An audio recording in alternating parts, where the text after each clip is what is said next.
Okay, that was interesting. So I'm at Rabban Hormizd Monastery, and when I was entering the gate, they stopped me because I had my GoPro on, and they made me delete everything.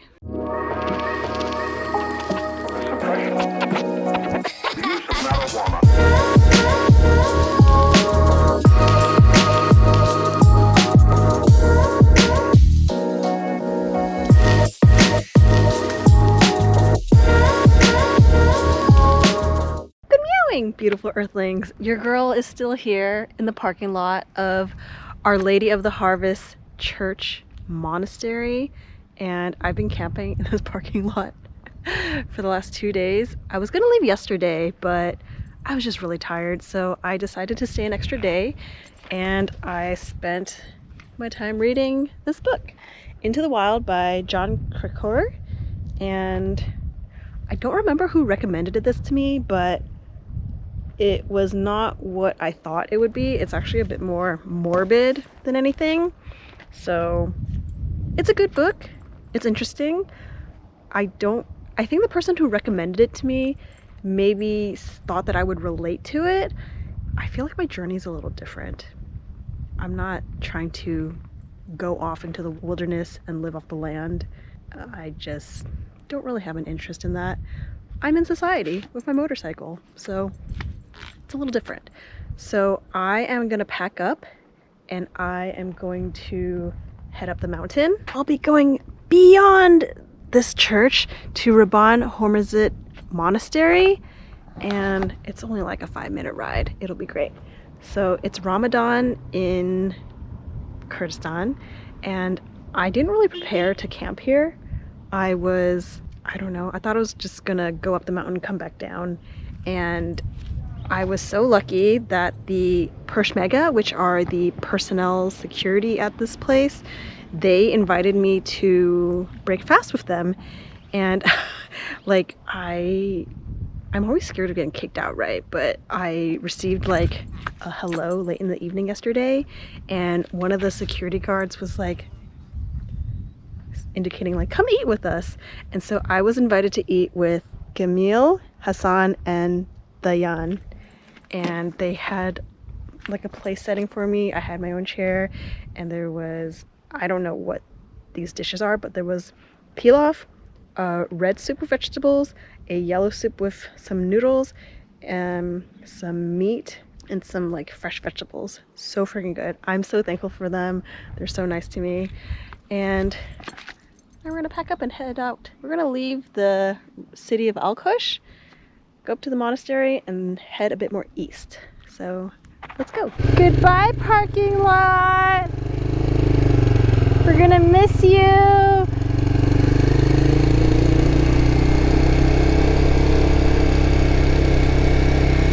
Aw, bye my friends. Bye my friends.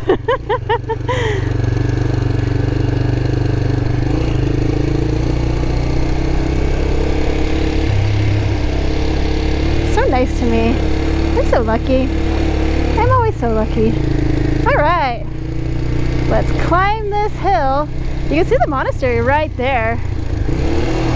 Hold on, right there. Do you see? Wait. All right. This is the church where we stayed at, and there's actually an orphanage right over there. This one.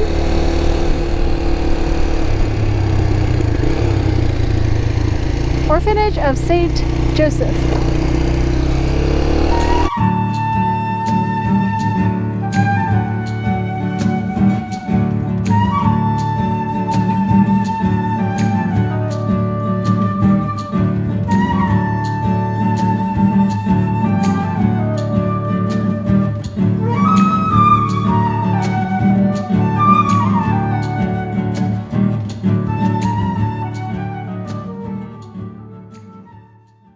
Okay, that was interesting. So I'm at Rabban Hormizd Monastery, and when I was entering the gate, they stopped me because I had my GoPro on and I couldn't understand Arabic. Good thing these folks behind me speak English. And what happened was, like, I'm not supposed to be recording any military personnel in this area, which is fine. And then they told me after that I could record the area, just not the people, but I had already recorded the area, so that's a bit disappointing, but whatever. And they told me I couldn't ride my motorcycle up here, so thank goodness I caught a ride with these folks. They're from Austria, and I mean, that was kind of nice because it was up this serpentine, and you know, serpentines aren't Crystal's favorite, but look how beautiful it is. Let's do a 360. Look at this monastery carved into the mountain. Gorgeous, huh? I'm not even gonna ask permission if I can fly my drone here. F that. All right, let's go explore.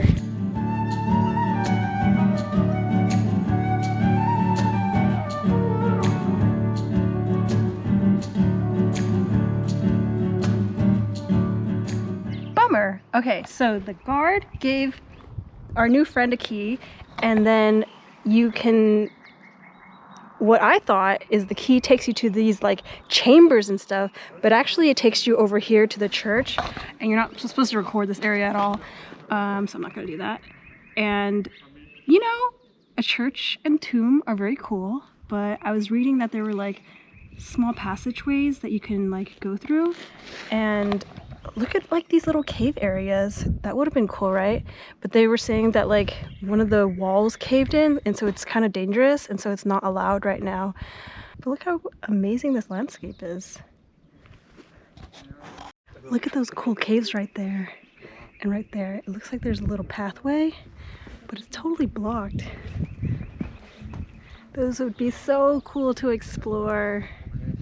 All right, that was a little disappointing.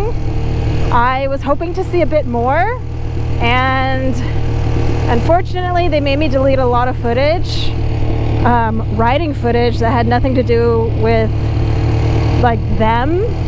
So at first they were telling, the security guards were telling the folks I was with, that was translating for me, that I had to delete everything in this region. And so I started doing that, and then afterwards they were like, oh, just delete everything with any personnel. And it's not like I was recording personnel on purpose, but it's like I'm riding through the gate to see the scenery, and the personnel were there. And I totally understand this area is very sensitive, so I just followed the rules, and unfortunately there goes a lot of footage, but we'll survive. Okay, so I was hoping to see more of the monastery, but most of it is closed and I could only see the church, so that was a bummer. But that's okay, like this landscape is very beautiful and I'm glad I could see it. I'm glad I could make friends with my Kurdistan personnel where I camped out at the church, the Lady of the Harvest down the road, and you know, that's worth it. So we're gonna head to Amedi right now, and I need to head down the hill because there's no service up at the mountains right there, and we'll follow some directions. So Amedi is an hour 42 away, 60 miles. So we'll end up there around 5 o'clock. All right, it's gonna be a chill riding day because I'm not in a rush. All right, let's go. So this is what the houses of Alqosh look like. There's a bus stop right here. Thank you, sir, for stopping and not squishing me. These houses are pretty nice, right? 2-story, lots of rooms. This one has a backyard, some farmland. Look at that. That one looks like it has lots of rooms. Let's wave. How cute. People are so nice. This guy's doing construction. We can wave at him. So nice. Everyone's so nice here. Let's wave at this guy. Nice. Everyone's so nice. Kurdistan Iraq is not dangerous, y'all.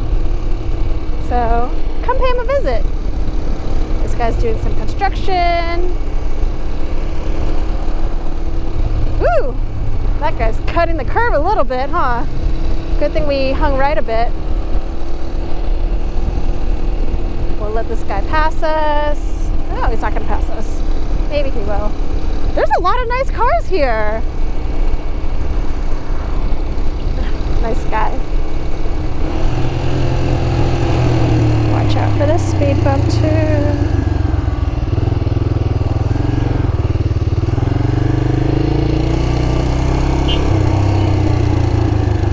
Oh, they're so happy.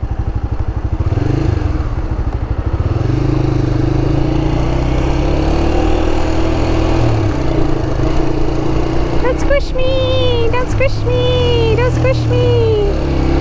There's so much farmland here. Look how green this landscape is. Kind of like onions, huh? Alright, this is Kani Gulan. And we're gonna turn left around this roundabout. Man, that looks so lush. I would love to just roll around in it. It was pretty warm earlier, but now it's overcast, and I'm so thankful because it's cooled down a bit. And I don't know what it's gonna be like when summer hits. It's only end of March right now.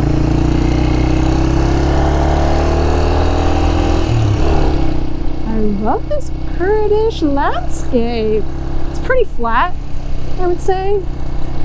It's not like mountainous in the middle, but you have these mountains in front. Boop. And you have a green mosque. Man, it's so green.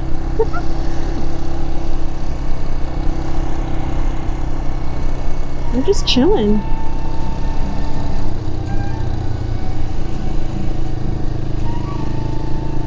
It's Ramadan, so people are moving slowly. And I think it's about to end this weekend. Yeah. And then everything will be back to normal. There's an ambulance. Look at all this farmland. Unfortunately, there's a lot of trash everywhere, like everywhere. You can see it floating around on the fields right there. But when you get into the neighborhoods, like it's pretty clean in front of people's houses because they care for it, but then all on the outskirts, it's pretty litter buggy. So I had to loop back around into Duhok, and I passed a checkpoint, and they pulled me over, and there I get stopped a lot because I'm not a local, but nothing really happens. Like, I think they just want to take a closer look at my passport. No one's ever really given me any problems, but they always tell me to get off my bike and pull over, so that's what I had to do just now. But no issues, he was super nice. Okay, we have about 42 minutes left. We might have to get gas. Alright, I don't think we're gonna touch into Duhok. We're just gonna loop in and out because this is the only road. There's no like through to Amedi. Alright, we're almost to Amedi. And look how beautiful these trees and mountains are. They're just so formidable. Oh my gosh, so I just pumped gas and I was trying to figure out where to go, what to eat, and the gas station owner, manager is telling me to follow him, so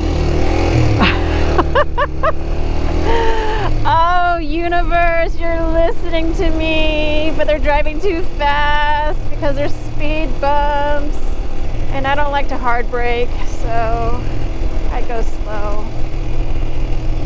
Okay, Crystal got adopted, so I was pumping gas, and then I was trying to figure out what I was going to do for the night. I was looking up where to camp or where to eat, and like within like 3 seconds, the gas station owner, he drove up next to his car because they just closed to go to iftar, and so he was like, come eat. And I was like, okay, this is the direction I was kind of open to. And so he opened up his front yard and I rolled my bike in. There's no English speaking, by the way. And then I went in and ate with their family, and they were like, stay here for the night. So your girl showered and did some laundry, and I'm so thankful. Like, I never plan anything, and Kurdish folk just really take care of me. Like, right when I'm indecisive about what I'm gonna do, they give me direction.